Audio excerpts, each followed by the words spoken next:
Gina, are you there? I just have to know if this is true. I heard that your ex-husband is the company president of Grapeco?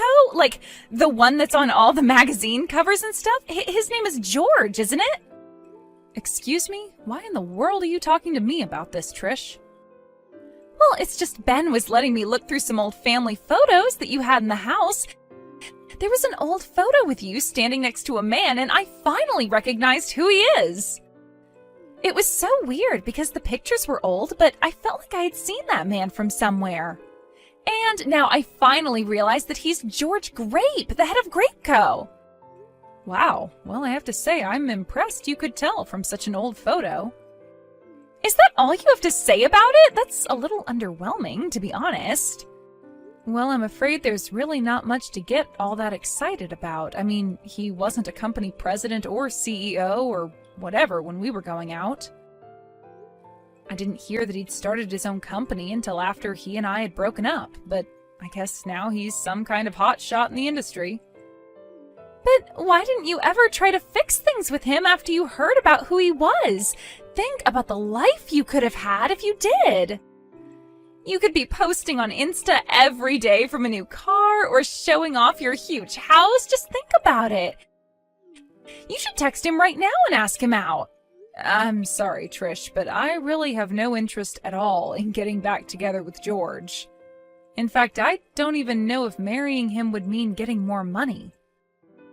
I remember when we were married, he would always blow through our monthly budgets like it was nothing. He even stole Ben's allowance at times. And in the end, he finally cheated on me and ran off to be with another woman. And so I hope you understand why I have no intention of getting back together with him. Whoa, what? You mean you just forgave him for all that he did and just let him go like that? And now he's a huge deal all over the world? I mean, who cares about what happened in the past if you can milk George for all that he's worth now? You deserve to have nice things, too. Just think of the cars, the mansions, the condos, the vacations. All of it could be yours. Maybe it could, maybe it couldn't, but it really doesn't bother me either way. After all, I don't even want those things. I enjoy my apartment and I enjoy my simple life. It's enough for me. Oh, come on, Gina. You have to be more ambitious than that. What's the point of being satisfied with what you have? You're almost 30 years old and you're still working a dead-end job living in your small apartment. Don't you want more out of life? Aren't you sick of living the way that you are? Just think of where you could be living if you only swallowed your pride and asked George to take you back. It's the least you deserve. You really think that there's something wrong with the way that I live? I just finished telling you how comfortable I was. I'm sorry if that was rude of me to say, but I just wanted to be honest with you and share my thoughts about what you could be doing. Maybe it's because I'm from the country and I'm used to having a wider space to live in.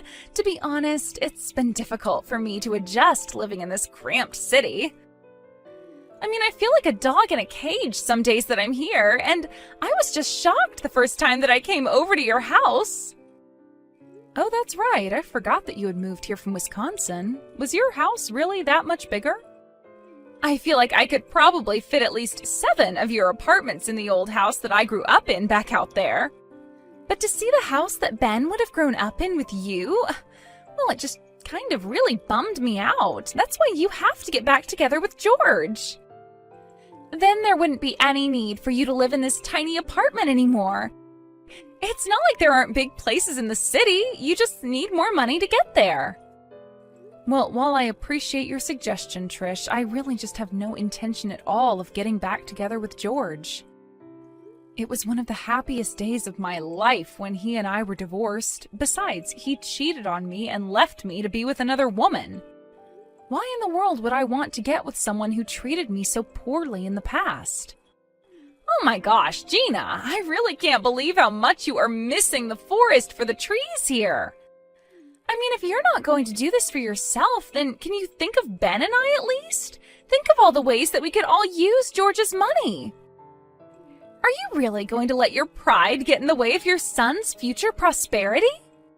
And just what is that supposed to mean?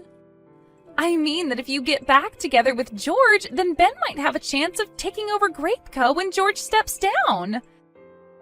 And if he does that, then that means that I'll be the wife of a CEO and never ever have to work another day in my life. So please don't let your pride ruin the chances for me to have the dream life that I've always wanted to have. You really want to live in some fancy condo that badly, Trish? Well, it's not just that. I mean, think of what will happen at our wedding. So many rich people would be invited because of George, and we'd make out like bandits with cash gifts. Trish, I really don't think that you're thinking about this realistically. I mean, do you not think you're taking this fantasy just a little too far? Fantasy? The only one living in a fantasy is you, if you really think that it's okay to live the way that you're living. This is your chance to escape from it all. I mean, how can you be blind to the sad life that you're living right now? I just can't understand why you think this is okay. Trish, I'm not saying that I don't see the points you're making. Yes, my apartment is rather small, and yes, I don't make all that much money. But the point is that it's my life, and I'm very comfortable where I am. So please stop trying to pressure me to change that. Mom, are you there? It's just horrible. I can't believe it. Why didn't you ever tell me that my real dad was the CEO of a huge company? I take it that Trish had something to do with this, didn't she? Well, of course she did. She was the one who told me the whole truth about who my dad really is. I can't believe that. I'm actually the son of Grape Co.'s own George Grape. And how could you hide this from me, Mom? What's the matter with you? I have a right to know this. Ben, you've known who your father is this whole time, and I've told you that you don't want anything to do with that man. I know that he looks impressive on social media and all of that, but you don't know George like I do. I mean, when he left us behind, did you know that he even found a way to get out of paying child support? I seriously can't believe that you're making excuses for yourself like this, Mom. What are you talking about? My dad gave me child support money all of the time. Or at least he tried to. But you were the one who always told him to take his money and never come back. But I know for a fact that my real dad never once forgot about me or chose to abandon me. And you have no idea how much pain it's caused me not being able to see him. Don't tell me that you've actually found a way to reconnect with him. I have, actually. In fact, Dad and I were just together earlier today, if you must know. It had been 20 years since you two divorced. I hadn't seen him since I was in elementary school. I can't even remember the last time I cried like that, but I did when I saw him today. Ben, what is the matter with you? Why would you go and meet someone like that? He left us and never gave us a cent of child support, and he never once reached out to contact you. You're not reading my messages, Mom. He did offer me money and has asked to meet me countless times. But that I never took him up on his offer was secretly crushing me this whole time. That's why I was so happy to finally get to meet him. He even gave me $20,000 as back pay. What? Did he really give you that much money? That's right. What else could you expect from someone as impressive as him? I mean, for him, $20,000 was probably like a penny or something. But I never ever had that much money in my life before. I didn't even know what to say to him. Well, you should tell him to take his money back. I am serious. You don't want anything to do with that man. And you probably don't even want to know what he had to do for that money. I know that he seems great right now, but I am telling you that he is nothing but trouble. You really think that I'm going to give the money back? It's my money. He said it was all the child support he would have paid me. And now you're trying to tell me that I'm not entitled to that. You're just jealous, aren't you? You're mad because I got the money and you didn't. Ben, you can't be serious about this. You don't actually think that's why I'm upset about this, do you? I am your mother, and I am only saying this to you for your own good. How is any of this for my own good? You're just saying whatever you can to make yourself seem good so you can try and brainwash me. You don't actually think that's what I'm doing, right, Ben? Of course it is. Ever since I was little, you've only ever talked bad about my dad. You called him a cheater and a cheapskate, and that's all I ever knew about him. But now that I finally met him and listened to his side of the story, I know that the divorce was actually all your fault. Dad never did anything wrong. Oh, come on. You really are just going to believe that it's all my fault your father and I got divorced? Of course. He told me all about how you never ever supported him and how that pushed him to cheat on you. And you're really buying that story? Dad told me it was always his dream to own his own company, but that you were always shooting his ideas down and telling him to give up on his dreams and get a real job. You made Dad feel cornered and alone, so it's only natural that he would resort to cheating on you the way that he did. And yet you still had the gall to play victim. That's why Dad finally realized that it was hopeless trying to fix things with you and ran off. I can't believe that you're really buying all of this. I thought you were smarter than this, Ben. All you had to do was be a good wife and help Dad chase his goals, but instead you chose to run him off, and that's why you have the life you have now. This is what you get for not being there for Dad when you should have been. Is this all what George told you? Ben, you cannot believe a single word that man says to you. I gave birth to you. I raised you on my own for 20 years, and you really think that I've been doing it all to hide the truth about your father from you? You really want to try and play the mom card now? You're nothing but a poor old lady. It's all your fault that I grew up in a broken home with no father. You should have been there for him, but instead you got mad over an affair you forced him into.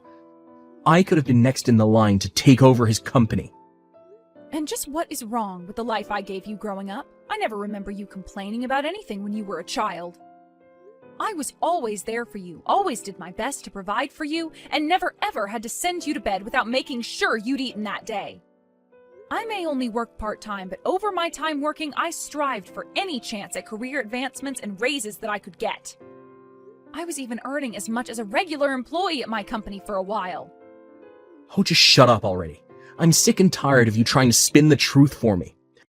I don't care how hard you say you worked. You still lied to me, and you stole my chance at a good life. I could have been driving fast cars, traveling the world, making tons of money, and instead we had to live together in your tiny little apartment. I did all that I could for you. Why are you acting this way? You read this message well, Mom. You are nothing but a poor old lady pretending to be someone she's not. I wish I had grown up with Dad instead of you. I'm never, ever going to come back to your tiny little apartment ever again. Ben, please, you are acting absurd. I mean, you're really going to abandon your mother to be with your father who was never there for you? That's right. I'm going to be with him, and he's going to take me in and give me a job, and then I'll be living in a huge condo.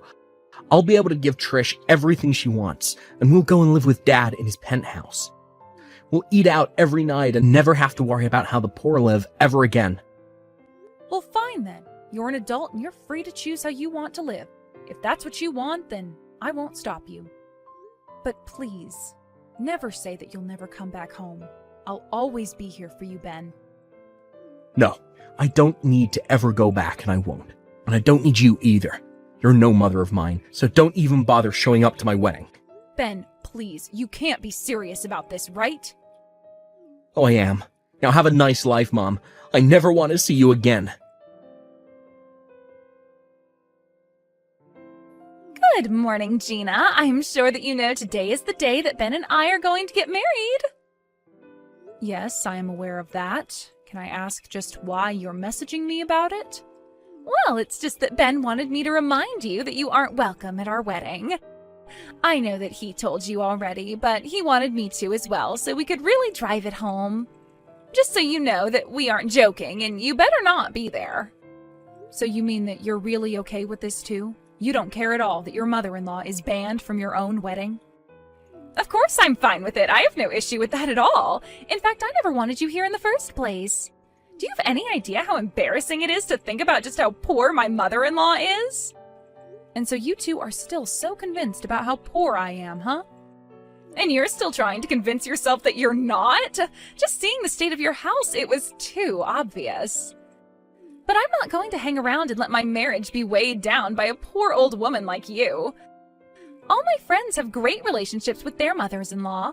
Some of them even give my friends money as an allowance.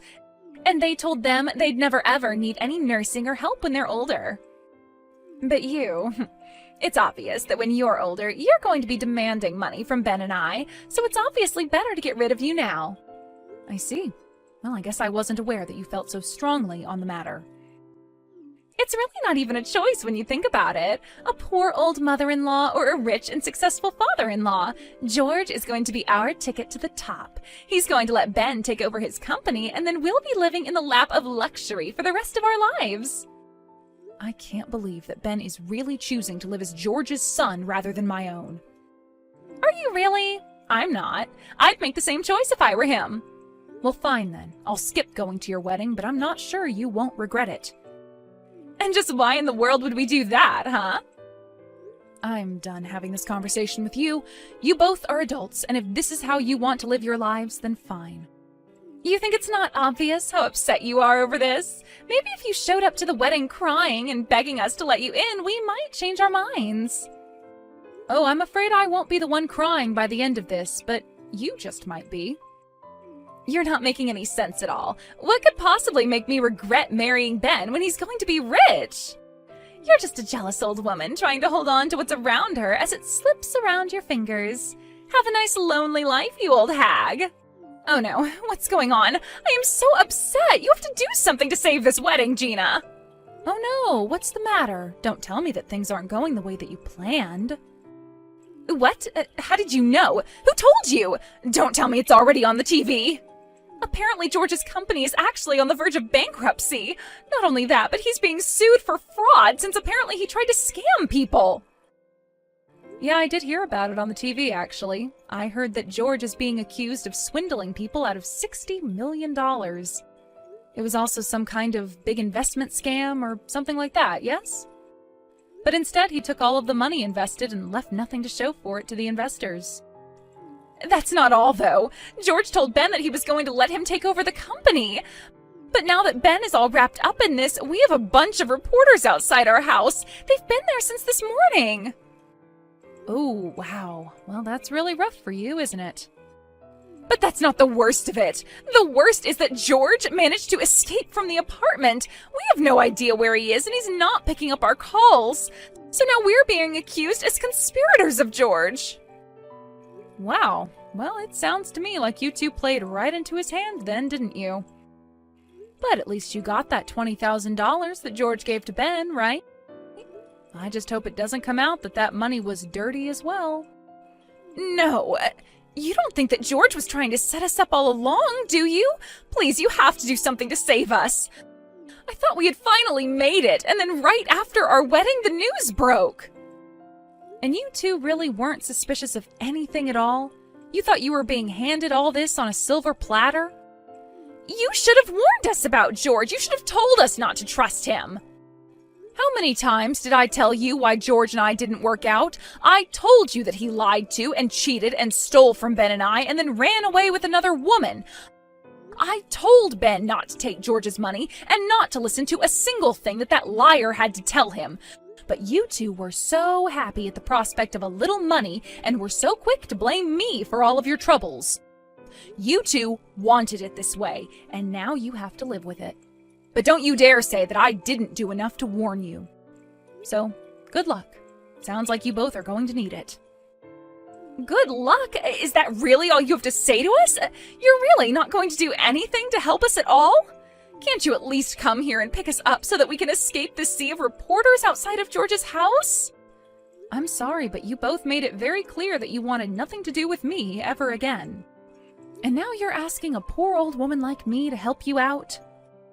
Please, you have to realize that the circumstances were different. I didn't realize what we were getting into. Yes, that much is obvious. But since you've made it clear that you don't want me to be a part of your family, I don't see why I should help either of you. I did my best to warn you, did my best to be honest with you about my intentions, and all I got back for it was insulting words and a betrayal by my own son. You tell Ben that he'll always be my boy, but that he is going to have to work his own way out of this. And maybe someday, when he's thought long and hard about what he's done, I'll be ready to speak to him again. Please, you can't just leave us like this. Don't you get that we're in way over our heads? How can you say that you love your son if you're not going to come and help us right now? How can you just leave us like this? Please, Gina, we're supposed to be family. You can't do this. You need to come here and save us. It was a couple days later that I saw on the news that George had finally been caught and arrested for all his crimes. He had run back to his hometown and was hiding in his childhood home when the police found him. Apparently, the person who had given him up was actually the very woman that George cheated on me with. She had also gotten caught up in his schemes and wasn't about to go down alone. George and Trish continued to beg me for help, but as George's trial continued, it came out that the two of them really did have nothing to do with what happened. The two of them, however, came under intense criticism online as it was revealed in the trial that they abandoned me because they thought George was wealthy. And before long, just about everyone knew who Ben and Trish were and what they had done. With no home to go back to and no dream job as a CEO, the two of them decided to pack up what they had and flee town. I haven't heard from Ben since then, but I know that when he's ready, he'll find me.